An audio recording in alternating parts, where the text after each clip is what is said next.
Η τάση του Γιάννη Ρίτσου για την ατομικότερη, εσωστρεφότερη ποιήση γίνεται πιο έντονη στο έργο του από τη δεκαετία του 60 και ύστερα. Παράλληλα, η περίοδος αυτή χαρακτηρίζεται από το διάλογο του ποιητή με αντικείμενα της καθημερινότητας, τα οποία ο ποιητής βγάζει από την αφάνειά τους.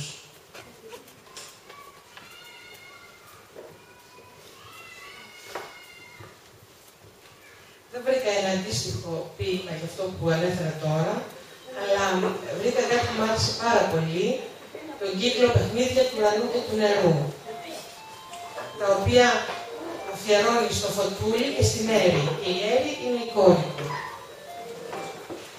Έτσι που με τριγύρισαν οι περιπτωτικές μιλίτσες, δεν βλέπω κάτω το γυαλό, δεν βλέπω τα καράβια. Μονάχα μέσα από τα κλαδιά παίζει ο γυαλός χίλια γυαλιά και με ζαλίζει η μάτια μου. Και η πιο μικρή ξινομιλιά μου παίρνει μάτια και λαλιά. Με σφίγγει, με πετροβολά, με τα κοκκινοπράσινα, με τα μαλαματέλια της. Και ένα άλλο, μαύρη και γαλάζια νύχτα με γραμμές πορτοκαλιές. Άνθησαν κρυφά οι μιλιές. Μαύρη και γαλάζια νύχτα. Χρώματα, αριθμοί και κύκλοι, σμαραγδιά, τριανταφυλλιά, 3, 5, 7 και 9.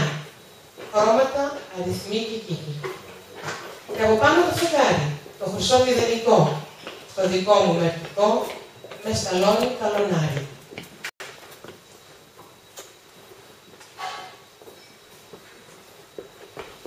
Και το έργο του της περίοδου της δικτατορίας των συνταγματαρχών αποτελείται κυρίως από σύντομα, ερμητικά ποίηματα, στα οποία ο ποιητής προσπαθεί να κρατήσει φευγαλαία συναισθήματα ή τη δυναμική μιας σκέψης μη αποτελειωμένης. Όπως στα μονόχορδα, αν δεν μπορέσω να το δεις κι εσύ, μοιάζει σαν να μην το έχω. Ανάβω στίχους να εξορκίσω το κακό που πλάκωσε τη χώρα. Με την ελπίδα μιας στιγμής μας χρέωσαν όλο το μέλλον. Και το τελευταίο, τι ήσυχα που γκρεμίζεται μέσα στην ποίηση ο χρόνος.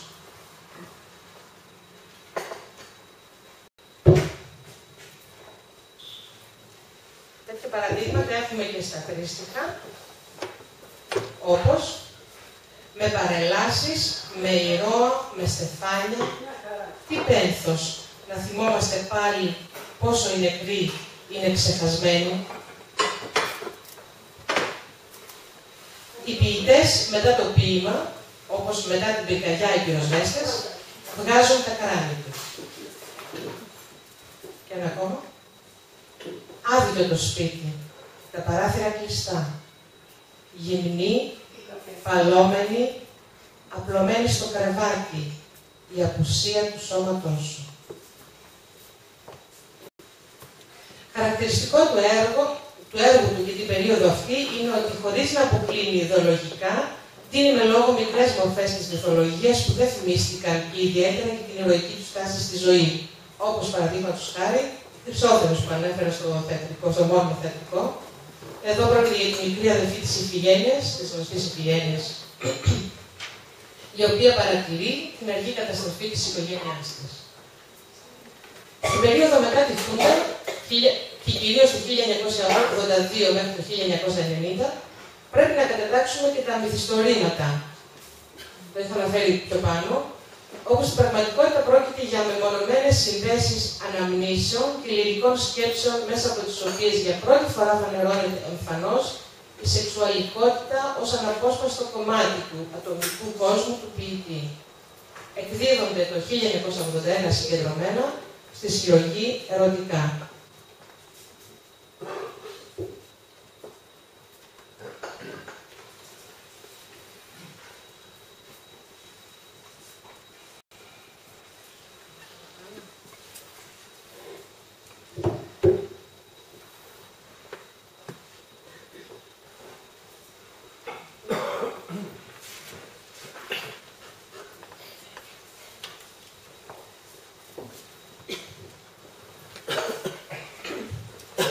Σάρκινος λόγος. Τα ποίηματα που έζησαν στο σώμα σου σωπαίνοντας, θα μου ζητήσουν κάποτε, όταν φύγεις, τη φωνή τους. Όμως εγώ δεν θα έχω πια φωνή να τα μιλήσω, γιατί εσύ συνήθιζες πάντα να περπατάς γυμνόποδη στις κάμαρες κι ύστερα μαζευόσουν στο κρεβάτι ένα κουβάρι πούπουλα με τάξη και άγρια φλόγα. Σταύρωνες στα χέρια σου γύρω στα γόνατά σου, αφήνοντας προκλητικά προτεταμένα τα σκονισμένα σου ρόδινα πέλματα. Να με θυμάσαι, μου έλεγες, έτσι. Έτσι να με θυμάσαι, με τα λερωμένα πόδια μου, με τα μαλλιά μου ρηγμένα στα μάτια μου, γιατί έτσι βαθύτερα σε βλέπω. Λοιπόν, πώς να έχω πια τη φωνή? Ποτέ της η ποίηση δεν περπάτησε έτσι, κάτω από τις πάλευκες αντισμένες μιλιές κανενός παραδείσου.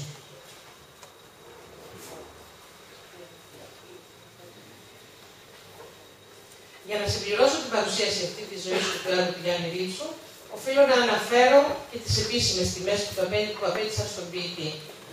Το 1956 τιμάται στην Ελλάδα με το πρώτο κρατικό βραβείο ποίησης. Από το 1970 ως το θάνατό του τιμήθηκε με διάφορα βραβεία, τα σημαντικότερα από τα οποία είναι το 1972 το Διεθνές Βραβείο Ποίησης Νόμπλε Ζου, το 1974 το Διεθνές Βραβείο Δημητρόφ, το 1975 το Μεγάλο Γαλλικό Βραβείο Ποίησης Αλφρέντε Διβού, το 1976 το Διεθνές Βραβείο Ποίησης Έτνα Ταορμίνα και το βραβείο Σερένιο Πριάντσα στην Ιταλία. Επίσης, το 1976 είχε και δύο φωτογραφίες στο φωτογραφικό υλικό, του απονέμεται το βραβείο Ειρήνης Λένιν και το 1975, όχι βραβείο, αλλά μια μεγάλη τιμή, το Πανεπιστήμιο της Θεσσαλονίκης τον ανακηρύσει επίτιμο διδάκτορα της Φιλοσοφικής Σχολής. Το τελευταίο καλοκαίρι το οποίο ζει ο ποιητής συνειδητά και το κλείνει μέσα σε ένα ποίημα, αποτελεί και τον επίλογο της απόψινής μας παρουσίασης. Όπως θα καταλάβατε, δεν ήταν δυνατό μέσα σε τόσο λίγη ώρα να δώσει κανείς λεπτομέρειες ενός τόσο τεράστιου βίου και έργου. Ελπίζω όμως σε όσους δεν το γνώριζαν ως τώρα να έδωσα μια γενική εικόνα και σε όσους τα ήξεραν όλα αυτά, να τους δόθηκε η ευκαιρία να τα ξαναθυμηθούν και να τιμήσουμε όλοι μαζί τη μνήμη του. Ο Γιάννης Ρίτσος, ο ποιητής με την ανθρώπινη διάσταση, ο τρυφερός, ο επικός, ο γενναιόδωρος, που ήξερε να δακρύζει και να γελάει με την καρδιά του, πέθανε στην Αθήνα στις 11 Νοεμβρίου του 1990. Έφυγε από κοντά μας, μα έμεινε μέσα μας για πάντα και μας άφησε μεγάλη κληρονομιά την πανανθρώπινη ποίησή του.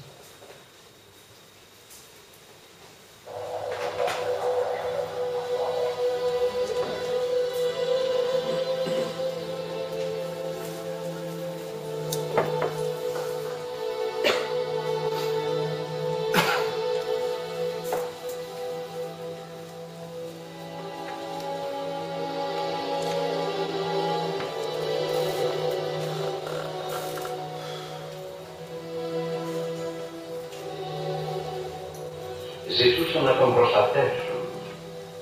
Οι ίδιοι προστατευμένοι από το όνομά του. Μην κάνεις σε τούτο ή τ' άλλο, του λένε.